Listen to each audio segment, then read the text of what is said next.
the Opopco Studios in Oklahoma City, you are watching The Press Row. I'm Jen Carlson. He's Barry Trammell, and we are brought to you by Papa John's Pizza. Go online right now and order your pizza at papajohns.com. Time for Inbox. Your email questions answered here on video. Let's get right to it with Craig. Craig says, if all the young players on the Thunder played as hard as Derek Fisher does at 39, the Thunder would cruise to the finals. I don't necessarily disagree with Craig. I think he's on to something. I think Derek Fisher does come to play. And, you know, everybody in the NBA takes a few plays off. It's a rugged game. It's a long game. You can't sprint from start to finish, either in the season or in the game. But Derek Fisher gives it his all every night in the minutes that he gets. And I don't think every Thunder does that. Kevin Durant, he conserves energy in a variety of ways. You see some of the other guys doing the same, but Derek Fisher, he comes to play every night. I do think and I hope those young Thunder guys do learn something from Derek Fisher. And they say that they do take cues from Derek Fisher. So I think that this is a great point, and maybe it is something that when we look back on how this Thunder team was molded in these seasons when Fisher was around, maybe that'll be one of those residuals. But yeah, I mean, it is hard sometimes to see four other guys standing out there, maybe not looking like they're totally engaged, and see then the old guy at 39. He's not that old. I mean, makes me feel bad if he's old, Barry. Come on, let's go. But I think he does bring an energy that some games it turns it around. Some games his defensive energy, his offensive presence, he turns the game around, which you can't say about a lot of players on a lot of nights. And he does that on a pretty regular basis. All right, back to the inbox. This one from Joel. Joel says, I think Indiana is a better matchup for the Thunder than Miami for a whole host of reasons. That being said, there are several reasons I'm not convinced that Miami is a particularly bad matchup for Oklahoma City. We're looking down the line to an NBA Finals matchup. Yeah, here, but Barry. I think I got this back when the Western Conference seemed to shoe in for the Thunder, like 6 days ago. But I'm going to disagree with Joel. Miami, I don't know how many times it has to be proven. Miami seems to be a terrible matchup for the Thunder.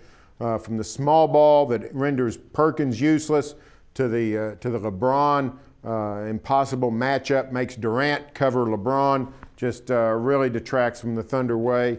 I think it's a bad matchup for the Thunder. Indiana's a good matchup for the Thunder. Let's go Pacers. I'm going with the Pacers being a better matchup too. Having seen those guys come through town a little bit earlier this year.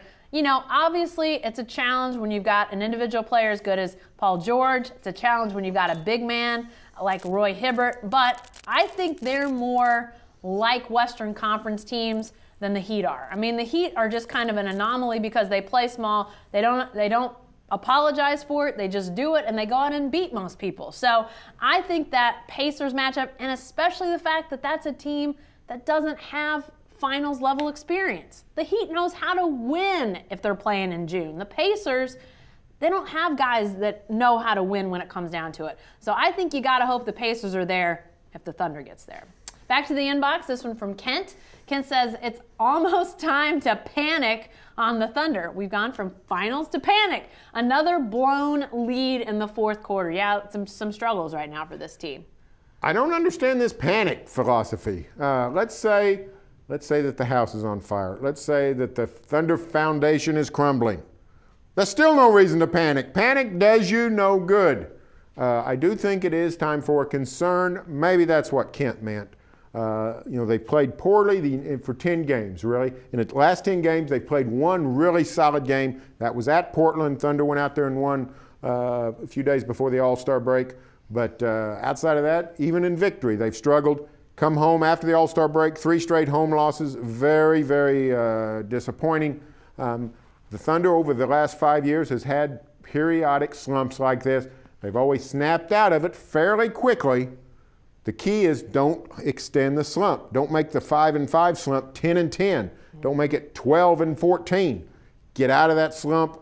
Now's the time to do it. Yeah, and I tell you, these next few games, they've got a chance to get going, but there's also games that if they let it linger, they could really find themselves sort of bumbling along here a little bit because You've got Memphis coming in on Friday, a big man matchup that they've struggled with even when Kendrick Perkins and Serge Ibaka and Nick Colleton, anybody else they can find to man the middle, anytime they're going full strength, they still have struggled with that matchup. So that's a tough game.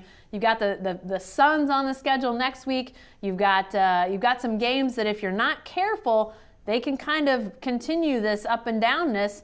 And so the Thunder really needs to get going again. And, you know, Barry, I don't know. I think there's a lot of things at play here, but I think there's some fatigue. You know, we talked a lot about Kevin Durant and how much load he carried in Russell Westbrook's absence. Other guys carried loads too they aren't used to carrying. These guys need to catch a breath.